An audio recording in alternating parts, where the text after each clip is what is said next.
Ten człowiek, nawet jak na warunki panujące w obozie Auschwitz, wyróżniał się wyjątkowym okrucieństwem. Nie tylko bił i maltretował więźniów, ale również osobiście ich zabijał, co niejednokrotnie odbywało się w oparach alkoholu. Dwukrotnie stanął przed sądem i dwukrotnie udało mu się wyjść z więzienia przed terminem. Jak wyglądała historia Oswalda Kaduka, który przez samych więźniów był określany mianem diabła?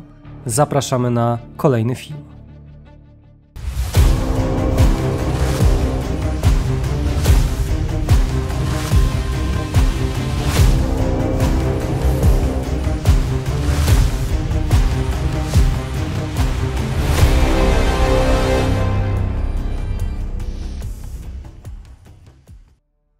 Mecenasem dzisiejszego odcinka jest pani Ewa Pielichowska. Jak wspominał Aleksander Princh, jeden ze świadków podczas procesu we Frankfurcie nad Menem, ulubioną zabawką Kaduka było maltretowanie młodych więźniarek ładujących piasek, które były bardzo osłabione, oraz strzelanie do kobiet, które podczas pracy odpoczywały. Sam widziałem to 8 razy. Pamiętam to tak dokładnie, ponieważ z tego powodu starałem się nie jeździć już więcej do żwirowni. W mojej obecności Kaduk zastrzelił tam 8 kobiet. Takich relacji na temat SS-mana było dużo więcej i każda z nich wprost mrozi krew w żyłach. Oswald Kaduk, mimo tego, że był jednym z kilkudziesięciu sądzonych w procesie frankfurckim, wyróżniał się swoją sylwetką i swoimi zbrodniami na tle pozostałych. Człowiek, którego nazywano diabłem z Auschwitz, urodził się w 1906 roku w Königshütte, czyli dzisiejszym Chorzowie. Jak podkreślał w swoich zeznaniach, jego sympatie polityczne zawsze miały charakter skrajnie narodowy, a nienawiść do obcych narodowości, głównie polskiej, zostały mu zaszczepione już w domu rodzinnym. W szkole nie odnosił żadnych sukcesów. Ostatecznie wyuczył się zawodu rzeźnika, a w 1927 roku wstąpił do Ochotniczej Straży Pożarnej w Königshütte. W ruch narodowo-socjalistyczny zaangażował się stosunkowo późno. Do SS wstąpił dopiero w 1940 roku, a chwilę później został włączony w zbrojne ramię tej formacji, czyli Waffen-SS. 2 lata później zachorował, a rekonwalescencja nie pozwoliła mu na dalszą służbę w wojsku. Przeniesiono go zatem do obozu Auschwitz, gdzie najpierw pracował w oddziałach wartowniczych, by następnie przejąć obowiązki Blockführera, polegające m.in. na nadzorowaniu więźniów, a na końcu Rapportführera, stając się przełożonym Blockführerów, odpowiedzialnym m.in. za wykonywanie kar na więźniach. Podczas pełnienia służby w Auschwitz Oswald Kaduk dopuścił się okrutnych zbrodni. Czarnymi literami zapisały się one w pamięci świadków, którym udało się przeżyć spotkanie z tym człowiekiem, co, jak się okazuje, nie było wcale takie proste. Z relacji złożonych przed polskimi śledczymi oraz w trakcie frankfurckiego procesu możemy wywnioskować, że Kaduk był odpowiedzialny za prowadzenie rewizji, brutalne egzekwowanie posłuszeństwa względem komand roboczych, selekcję więźniów oraz grupowanie ich podczas ewakuacji obozu. Każdemu z obowiązków towarzyszyła nieludzka przemoc, a nawet mordy. Nic zatem dziwnego, że błyskawicznie po zakończeniu II wojny światowej, mianowicie w 1946 roku, człowiek nazywany diabłem z Auschwitz został rozpoznany przez jednego z ocalałych, który zgłosił ten fakt władzom sowieckim. Moskwa wytoczyła mu szybki proces i już 24 marca 1947 roku Kaduk został skazany przez sąd wojskowy na karę 25 lat ciężkich robót. Na miejsce wykonania tego wyroku nie wyznaczono jednak jednego z syberyjskich gułagów, lecz więzienie w Bałcen, czyli Budziszynie. Na mocy amnestii, której fala przewinęła się przez państwa bloku wschodniego po śmierci Józefa Stalina 26 maja 1956 roku, Oswald Kaduk został zwolniony z dalszego odbywania kary. Podjął również decyzję o wyjeździe z NRD i przeprowadzce do Berlina Zachodniego, gdzie podjął pracę pielęgniarza w szpitalu Tegel Nord. Pensjonariusze wspominali go jako ciepłego i opiekuńczego człowieka. Kadukowi wydawało się zapewne, że odtąd nikt nie będzie go niepokoił.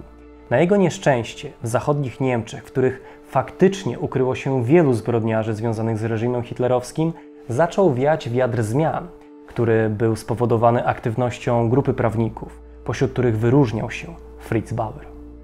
Ten urodzony w 1903 roku niemiecki prawnik żydowskiego pochodzenia postawił sobie za cel nierówną walkę z zakłamaniem panującym w RFN. Było ono w dużym stopniu zasługą polityki ówczesnego kanclerza, Konrada Adenauera. Mimo swojej antyhitlerowskiej przeszłości, kanclerz Konrad Adenauer wykazywał się olbrzymią wprost wyrozumiałością względem dawnych funkcjonariuszy reżimu narodowo-socjalistycznego. Owa wyrozumiałość sięgała tak daleko, że pozwolił on nawet, a może sam o to zabiegał, na wykonanie własnego popiersia przez niegdysiejszego nadwornego rzeźbiarza Adolfa Hitlera, którym był, nie narzekający zresztą na brak zleceń, Arno Breker. Sytuacja była więc trudna, a jak pokazuje przedstawiona przed chwilą historia, czasami nawet kuriozalna. Fritz Bauer miał więc bardzo trudne zadanie. Był również atakowany przez środowisko prawnicze, które również było wypełnione osobami związanymi wcześniej z reżimem narodowo-socjalistycznym. Mimo tych przeciwności Bauer, od 1956 roku pełniący obowiązki prokuratora generalnego Hesji, postanowił dokonać rzeczy bezprecedensowej i zerwać z polityką milczenia, poprzez ukazanie Niemcom, czym było Auschwitz, do jakich zbrodni tam doszło i kto był za nie odpowiedzialny. Nie znaczy to oczywiście, że osoby związane ze zbrodniami popełnionymi w Auschwitz nigdy dotąd nie stanęły przed sądem. Tego typu procesy miały już ówcześnie całkiem długą historię.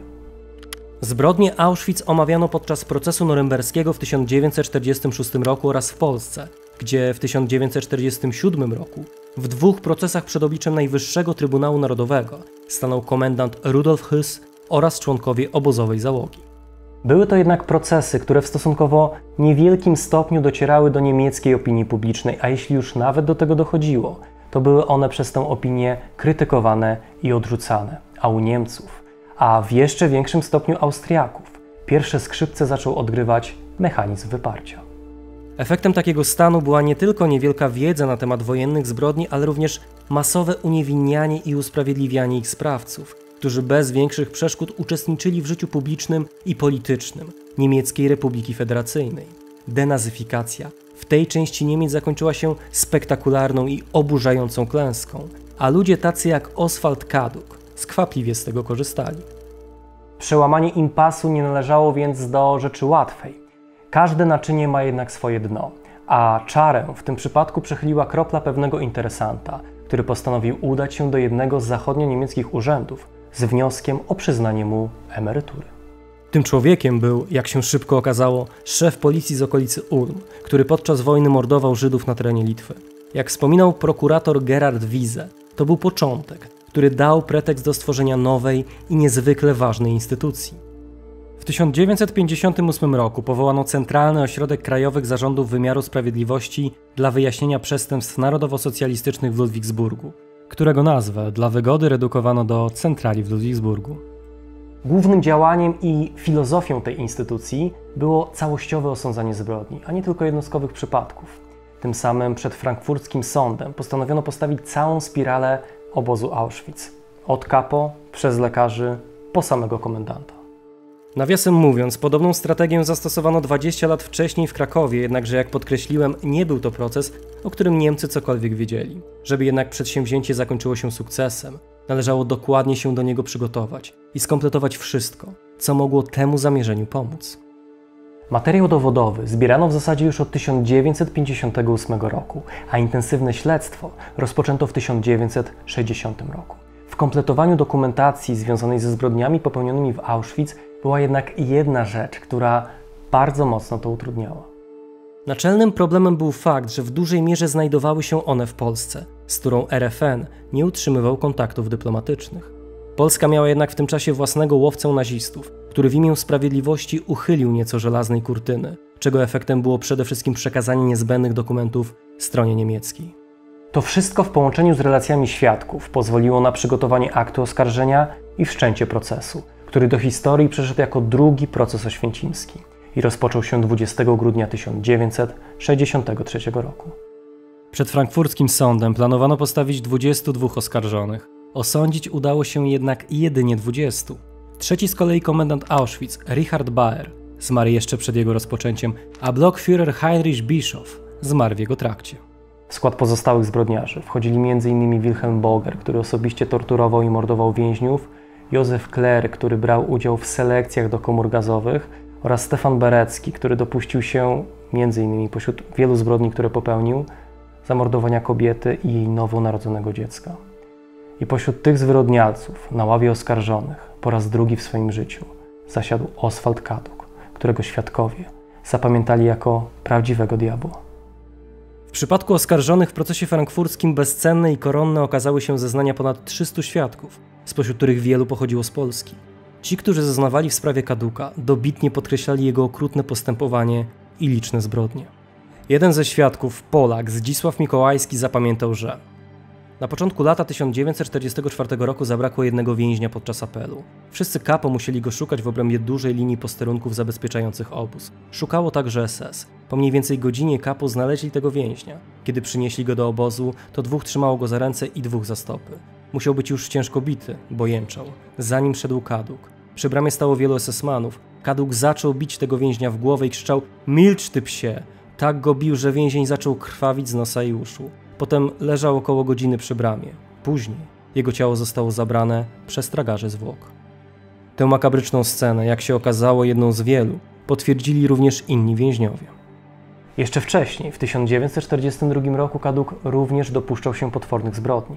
Pewnego dnia 2 więźniów na widok Kaduka nie oddało mu stosownych honorów, nie zdjęło przed nim czapki. Na co Kaduk oczywiście zareagował przemocą. Problem polegał jednak na tym, że ci więźniowie byli nowymi więźniami i nie wiedzieli, że Kadukowi trzeba dać satysfakcję i po prostu upaść pod jego ciosami. Ta niewiedza, jak się okazało, miała ich kosztować najwyższą cenę. O szczegółach tego wydarzenia wspominał kolejny świadek, Józef Kral. Kaduk wpadł w wielką wściekłość, wziął stalowy pręt ze stołu i tak silnie uderzył jednego w głowę, że ten natychmiast upadł. Jego głowa była prawie rozpołowiona. Temu drugiemu, Żydowi, kazał położyć się na plecach. Kaduk położył mu ten zakrwawiony pręt na szyi i stanął na jednym jego końcu. Inny więzień musiał stanąć na drugim. W ten sposób uduszono tego człowieka. Ta makabryczna i określana mianem krawata kara należała do jednej z najczęściej praktykowanych przez Kaduka. Sam Kaduk był również często widziany na dziedzińcu bloku 11, na którym znajdowała się tak zwana czarna ściana, przed którą wykonywano liczne egzekucje. Świadkowie podkreślali również, że Kaduk podczas popełniania zbrodni był najczęściej pijany. Sam oskarżony przyznawał zresztą, że w czasie służby pił bardzo dużo, gdyż, jak twierdził, służbę w Auschwitz mógł znosić tylko w ten sposób, starając się oczywiście znaleźć w pijaństwie okoliczność łagodzącą. Powodem tak dużej brutalności Kaduka mógł być również fakt, na który uwagę zwrócił jeden ze świadków, dr Heinrich Dürrmayer. Okrucieństwo spowodowane było tym, że był Volksdeutschem i musiał teraz udowodnić, jakim to dobrym jest Niemcem i 150% SS-manem. SS-mani nazywali go Wasserpolak. Ponadto Kaduk brał udział w najbardziej dramatycznym aspekcie funkcjonowania obozu Auschwitz, mianowicie w zagładzie europejskich Żydów. Kilku świadków widziało go na terenie Birkenau. Sam Kaduk był również widziany przez jednego z członków Sonderkommando. I to był widziany w momencie, w którym Kaduk mordował więźniów przy budynku krematorium. Ów świadek, Milton Buki, przytoczył również pewną historię, która dobitnie pokazuje, że Kaduk mógł być psychopatą. Warto jednak pamiętać, że nie badał go żaden psycholog i wszelkie tego typu sformułowania należy traktować jako domniemywanie. Tak czy inaczej, Milton Buki zapamiętał następującą historię. Było to wieczorem o 5. Nasze komando miało zbiórkę do powrotu. Razem z nami stanął chłopiec, który miał może 10-11 lat. Kaduk zapytał, co to za chłopiec. Ten chłopak przyszedł do nas, kiedy grupa około 50 ludzi zaprowadzona została do krematorium na rozstrzelanie. Ludzie szli do gazu tylko wtedy, gdy była ich większa ilość. Ten chłopiec przyszedł z tej grupy i dołączył do nas. Kaduk wziął go za rękę, rozmawiał z nim, uspokajał, zaprowadził do dołu i tam go zastrzelił. Kaduk, choć było to całkiem charakterystyczne dla SS-manów, nie był typem rodzinnym. I choć miał syna oraz żonę, to tej ostatniej, przynajmniej w świetle pewnego zeznania, nie darzył zbyt wielkim szacunkiem. Jak zapamiętał dr Władysław Fejkiel, który pewnego dnia został wezwany do wartowni Blockführerów, był tam Kaduk i jakaś brzydka kobieta. Kaduk rozkazał mi zbadać tę kobietę. Zapytał przy tym, jak długo ta k***a będzie jeszcze żyła. Zbadałem tę kobietę. Później w jednej z rozmów okazało się, iż chodziło o żonę Kaduka. Relację tę trudno potwierdzić, chociaż biorąc pod uwagę zachowanie Kaduka po tym zeznaniu, było ono całkiem wymowne. W przeciwieństwie do wszelkich innych zarzutów, Kaduk zareagował bardzo energicznie. I choć przecież kwestia ta historia w żaden sposób nie wpływałaby na ewentualny wyrok, to ten bardzo mocno zaprzeczał całej sytuacji. Nie wiemy więc, czy faktycznie taka sytuacja miała miejsce, nie wiemy również, czy faktycznie chodziło o żonę Kaduka. Zachowanie jego było bowiem bardzo dwuznaczne. Przedstawione wyżej relacje pokazują, że Oswald Kaduk nie bez powodu był nazywany diabłem z Auschwitz. I mimo braku przeprowadzonych w tym kierunku badań psychologicznych, z dużym prawdopodobieństwem możemy stwierdzić, iż Był typem psychopatycznym. Absolutne i całkiem popularne demonizowanie ludzi odpowiedzialnych za zbrodnie popełnione podczas II wojny światowej nie ma większego sensu i nie jest drogą słuszną. Musimy przede wszystkim pamiętać, że zbrodnie te popełnili ludzie, przynajmniej w większości, w pełni normalni. W przypadku Kaduka jednak wątpliwości co do jego kondycji psychicznej, moim zdaniem, są w pełni uzasadnione. Kaduk, mimo tak wielu zeznań świadczących o jego zbrodniach i obszernej dokumentacji zgromadzonej przez prokuraturę, do żadnych zbrodni się nie przyznał, a tym samym nie okazał choćby najmniejszej skruchy. Choć zdarzało mu się wyrażać zrozumienie dla samej idei procesu.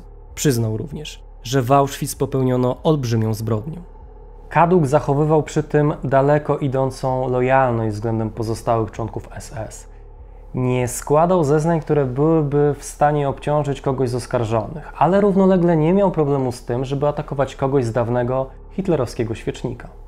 Jeśli już gdzieś był, to w zgodzie z jego odpowiedziami jedynie jako bierny obserwator. Gdy bił, to lekko. Nikogo nie zabił, nikogo nie maltretował, z nikogo nie szydził. Jego obecność na rampie była przypadkowa, jeśli już był zaangażowany w selekcję, to tylko jako niedecyzyjny pomocnik. Kaduk zaprzeczał absolutnie wszystkiemu i był w tym tak konsekwentny, że zaprzeczył nawet całkiem pozytywnej relacji złożonej przez świadka Tadeusza Śnieżkę, który opowiedział o tym, że na dworcu w Berlinie Kaduk zapytał go, czy jest głodny, po czym wręczył mu posiłek i nawet postawił piwo na berlińskiej stacji. Nie była to jednak relacja, która mogłaby mu w jakikolwiek sposób pomóc. 20 sierpnia 1965 roku, w trakcie ostatniego, 183 dnia procesu, odczytano uzasadnienie wyroku, który dla wielu okazał się po prostu szokujący. Mimo trwającego blisko 2 lata procesu, podczas którego zgromadzono naprawdę potężny materiał dowodowy, nie pozostawiający żadnych wątpliwości co do zbrodni popełnionych przez oskarżonych, wyroki, jakie zapadły podczas procesu frankfurckiego, były po prostu upokarzające. Spośród 20 oskarżonych na najwyższy wymiar kary, czyli dożywocie, skazano zaledwie 6 zbrodniarzy. Wilhelma Bogera, Józefa Klera, Stefana Bareckiego, Franza Johanna Hoffmana, Emila Bednarka oraz Oswalda Kaduka. 2 oskarżonych, jak wspomniałem wcześniej, nie dożyło końca procesu. 3 inni oskarżeni, mianowicie Arthur Breitwieser, Willi Schatz i Johann Schobert, zostali uniewinnieni zarzucanych im zbrodni. Pozostali otrzymali karę od kilku do kilkunastu lat pozbawienia wolności. Żaden z nich nie spędził w więzieniu całego wyroku. Często na poczet kary zaliczano im areszt podczas procesu. Jeszcze inni byli zwalniani ze względu na zły stan zdrowia. Zwolnienia przewinęły się przede wszystkim przez 1968 oraz 1970 rok. Warto jednak zauważyć, że nie dla wszystkich oznaczało to koniec kontaktów z wymiarem sprawiedliwości. Jeśli chodzi o Kaduka, to on również, mimo otrzymania dożywotniej kary więzienia, nie spędził reszty życia w celi. Podobnie jak w przypadku wielu innych i tutaj w obliczu rzekomego złego stanu zdrowia postanowiono go zwolnić z tego więzienia. Diabeł z Auschwitz, któremu udowodniono udział w zamordowaniu 1000 osób, ostatnie 8 lat życia spędził na wolności. Zmarł w 1997 roku w Langelsheim, Leutenthal. Mimo niskich wyroków, jakie zapadły podczas procesu w Frankfurcie, sam proces, przynajmniej w pewnym względzie, możemy uznać za sukces. Mam tutaj na myśli to, że był on szeroko relacjonowany i tym samym docierał do szerokiego grona odbiorców, w tym młodego pokolenia Niemców. Proces frankfurcki rozpoczął również konkretną debatę na temat niemieckich zbrodni z okresu wojny, których skala stała się powszechnie znana i już nikt nie mógł powiedzieć, że nic o nich nie wie. Niezwykle istotna była również wizja lokalna przeprowadzona przez prawników na terenie obozu Auschwitz, podczas której wykazali oni, że na terenie obozu panowała dobra widzialność i dobra słyszalność, wytrącając tym samym bardzo popularny argument z rąk oskarżanych. Dzięki temu wszystkiemu można było uruchomić kolejne procesy, które trwały przez kolejne dziesięciolecia i przynajmniej w pewnym stopniu naprawiły wypaczenia denazyfikacji. Dziękuję Państwu za uwagę i do zobaczenia w kolejnym odcinku.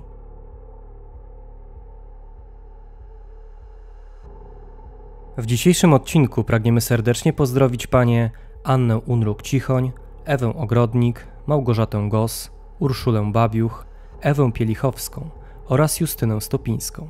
Ponadto pragniemy serdecznie pozdrowić panów Piotra Borkiewicza, Radosława Kuśmierza, Damiana Dziedzica, Tomasza Sadurskiego, Piotra Sadorskiego, Kamila Kubowa, Huberta Kędziorka, Dariusza Stylmaczonka, Adriana Flora, Piotra Kośmidera, użytkownika Dźwiedziu, Huberta Walasa i kanał Good Times Bad Times, Pawła Łabno oraz Rudolfa Miczkę.